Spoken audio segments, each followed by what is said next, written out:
استاد شوکت پہ لاکھوں سلام. یاد رکھنا اللہ تعالیٰ نے اپنا اصول وضع کیا ہے کہ جہاں بھی فرعون ہوگا وہاں موسیٰ ضرور آئے گا, اور جہاں بھی یزید ہوگا وہاں حسین کا ماننے والا ضرور آئے گا. اور یہ یاد رکھنا کبھی بھی حق کا رستہ اور حق کے لیے مشکلات ضرور ہوتی ہیں. حق بڑا ڈاڈا ہے, وہ تو بلال حبشی کو گرم ریت کے اوپر لٹوا کر سینے پہ پتھر رکھوا کر احد احد کہلواتا ہے, لیکن صدا نہیں.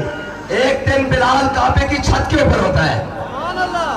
ہاں یہ یاد رکھنا, وہ امیہ جو حضرت بلال کے اوپر ظلم و تشدد کرتا تھا, میں ان سارے وڈیروں سرداروں زرداروں سے کہتا ہوں کہ سدا وقت ایک جیسا نہیں رہتا.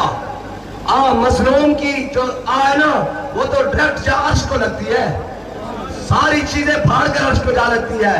اور ہمیں یہ یقین ہے کہ اب مظلوموں کی آہ تحریک لبیک کی صورت میں دنیا میں وجود میں آ چکی ہے.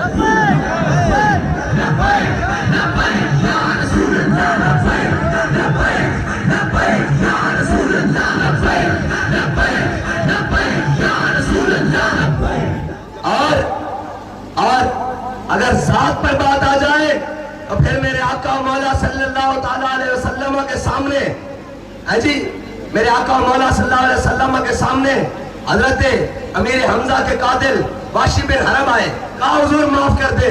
فرمایا میرے چچا نے اسلام کے لیے ٹکڑے کروائے, جاؤ تجھے آج معاف کیا. لیکن ابن خطل کی باری آئی, حضور کہا بستار الکعبہ, یا رسول اللہ وہ کعبے کی دیوار اور کعبے کے غلاف کے درمیان لٹک گیا ہے. میرے آقا مولا صلی اللہ علیہ وسلم نے فرمایا اقتلوہ, اس کو وہی قتل کر دو. اس لیے ہمارے بابا جی کہا کرتے تھے گناہگار بنو غدار نہ بنو. گناہگار کی معافی ہے, غدار کی معافی نہیں ہے.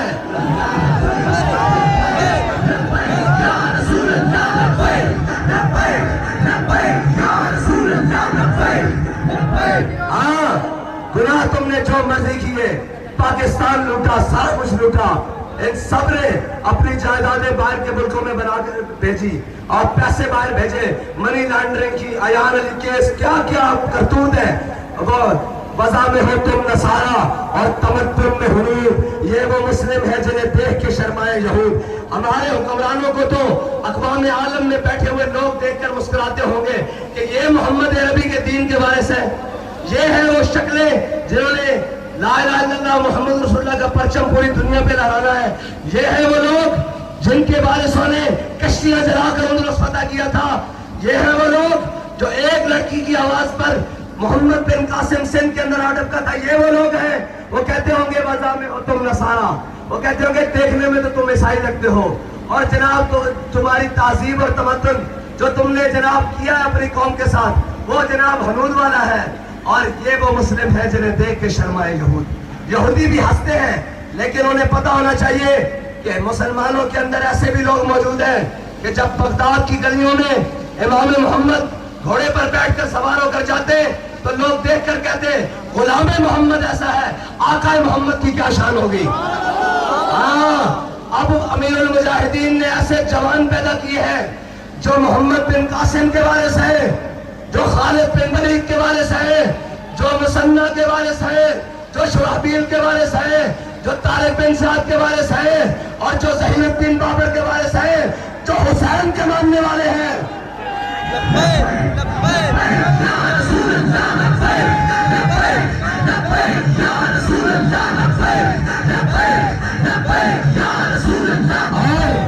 اور جو گولیاں کھا کے بھی سر نہیں جھکاتے, جیلوں میں جا کر بھی سر نہیں جھکاتے, ہتھکڑیاں لگوا کر بھی سر نہیں جھکاتے, تشدد کروا کر بھی سر نہیں جھکاتے, بلکہ کہتے ہیں لبے بام بھی پکارا, سرے دار بھی صدا دی. اور کسی نے پوچھا کہ اب تو جیلوں میں آ گئے ہو, اب بتاؤ اب بھی لبیک کی بات کرو گے؟ اس نے کہا چھلیا اور میرے دوست یہ تو جیلیں ہیں, تختہ دار پر لٹکاؤ. اگر لبیک یا رسول اللہ کہنا جرم ہے تو یہ جرم ہم ہر بار کریں گے, 100 بار کریں گے.